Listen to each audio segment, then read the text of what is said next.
from New York just raised. Mr. Petrell, I'll start with you. No, I do, sir. And I'm assuming that most of those are under an immigration detainer for when they do come out. I don't know about most of them, but that's a question I'd have too. Do you understand that? Are they under the detainer when they're released? That at least ICE will have the ability to go. They're not just going to be released into the country. That's my assumption, but I do not know those numbers. Mr. Potter, do you know if that's actually the case with these 24,584 Bureau of Prison inmates are not U.S. citizens? You know what percentage that represents of the federal inmate population? No, I do not. 16%. Maybe we wouldn't have a staff shortage if this would have been dealt with in the previous administration. This is something President Trump is trying to deal with going forward. 16%. Do you know if there are detainers for these individuals who would be subject to that currently going on currently, Mr. Potter? No, I don't know. Mr. Wild? I don't know. Mr. Milton? Any idea? No, sir. Well, what we do know is what happened a few years back. I think this goes clear back to the Obama administration. I sent a detainer to the Board of Prisons, or Bureau of Prisons, excuse me, regarding the individual who wound up killing Kate Steinle. So many of you remember this situation.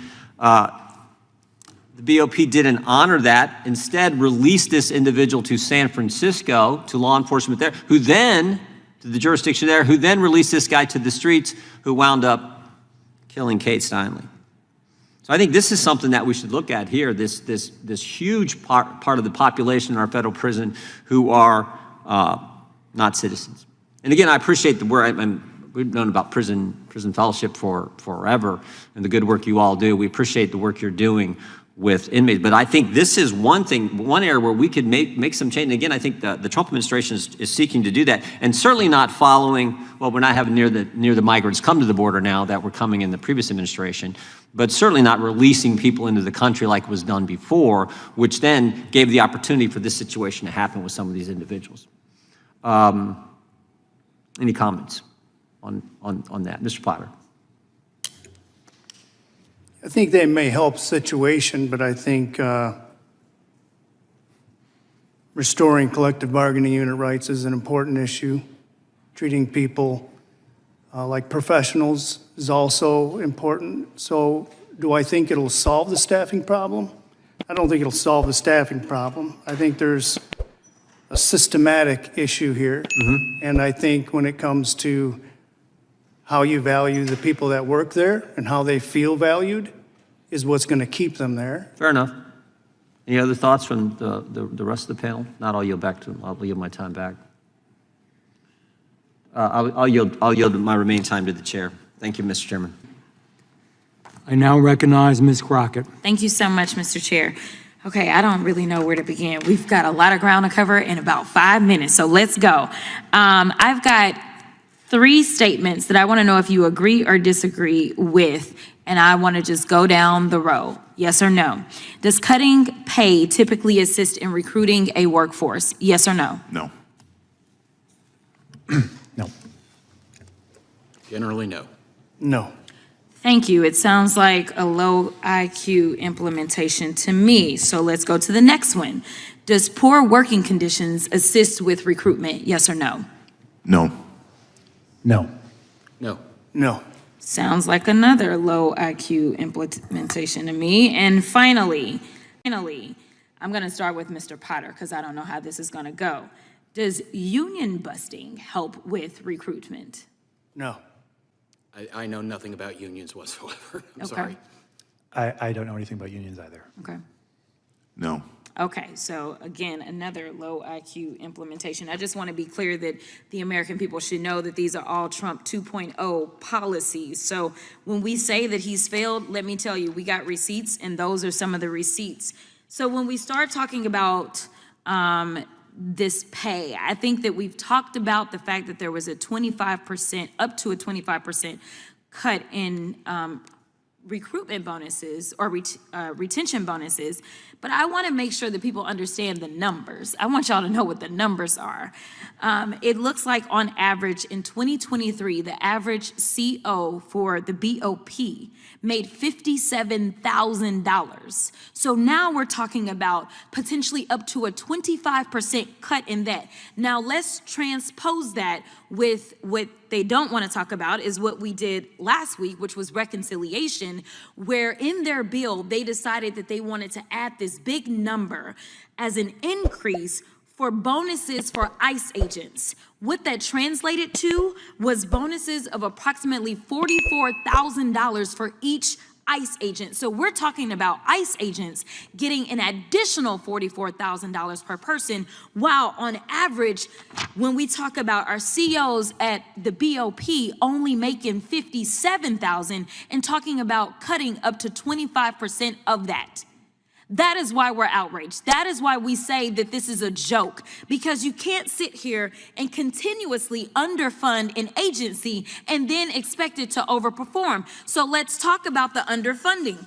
We have talked about immigration for a reason, not because we think that it makes sense to just talk about immigration all day, every day. It seems like our colleagues on the other side of the aisle want to do it, but it is relevant to this conversation. You know why? Because according to this particular document from The Guardian, it says, as it relates to a partnership between BOP and ICE, two agencies that have generally operated separately, means people accused of civil immigration violations are being imprisoned in harsh environments of the federal penitentiaries run by prison guards. Right now, I believe that the number was, the most recent number that I had was that they had approximately 700 persons that were being held for ICE within the Bureau of Prisons. And guess what?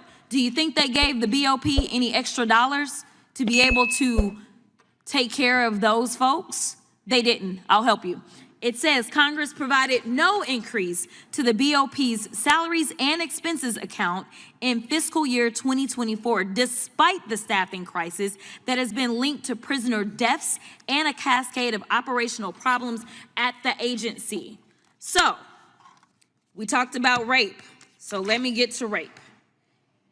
It seems like it's a bit of hypocrisy, but that's not anything new, to say that you want to protect victims of rape and sexual assault and then allow Trump to gut funding for the Prison Rape Elimination Act Resource Center, a center that trains prison sexual assault auditors, tracks the results of the Prison Rape Elimination Act investigations, and provides resources to imprisoned sexual abuse survivors. So my question is, and I ask everyone if you can answer, can we all agree that rape and assault of prisoners is vile and completely unacceptable? I agree. I agree. Jim Jordan, Republican. He's arguing that the staff shortage in federal prisons is because 16% of the inmates are non-U.S. citizens.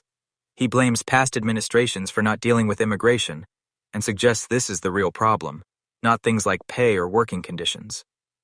Reprimed Jasmine Crockett, Democrat. She comes in like a storm. First, she gets the witnesses to agree that Trump's policies, like cutting pay, poor conditions, and union busting, are low IQ ways to recruit people. Then she brings the receipts. She reveals Republicans want to cut bonuses for prison guards who make about $57K a year, while giving ICE agents massive $44K bonuses. She also points out that the underfunded prison system is being forced to house ICE detainees for free. She ends by calling out the hypocrisy of gutting funding for a prison rape prevention program while claiming to protect victims. Whoa! Okay, that was a masterclass in debate from Jasmine Crockett. Jim Jordan came in with his usual playbook, trying to make the entire issue about immigration. It's a classic misdirection.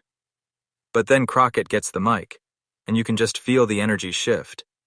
The way she starts with those rapid-fire yes or no questions to call Trump's policies low IQ implementations was absolutely savage. And then she brought the receipts. The moment she contrasted the pay cuts for prison guards with the massive bonuses for ICE agents was a total bombshell. That's not an opinion. That's a fact she brought to the fight. That's the gotcha moment. She didn't just disagree with Jordan. She used his party's own proposed budget to dismantle his entire argument. She showed that the issue isn't what Jordan claimed, but a matter of priorities and funding, or a lack thereof. It was a strategic takedown from start to finish. This is a perfect example of why it's so important to follow the money. Arguments can be so pun in a million different ways, but numbers don't lie. When Crockett brought up the specific salary and bonus figures, her point became undeniable. So, when you're listening to political debates, always listen for the person who brings specific data and evidence, the receipts, because that often cuts right through the noise and tells you what's really going on. That was a wild ride. What did you think of Crockett's comeback? Was that one of the best takedowns you've seen? Let me know in the comments. And if you love watching the receipts get brought, smash that like button and subscribe to my shock filer. You won't want to miss the next one.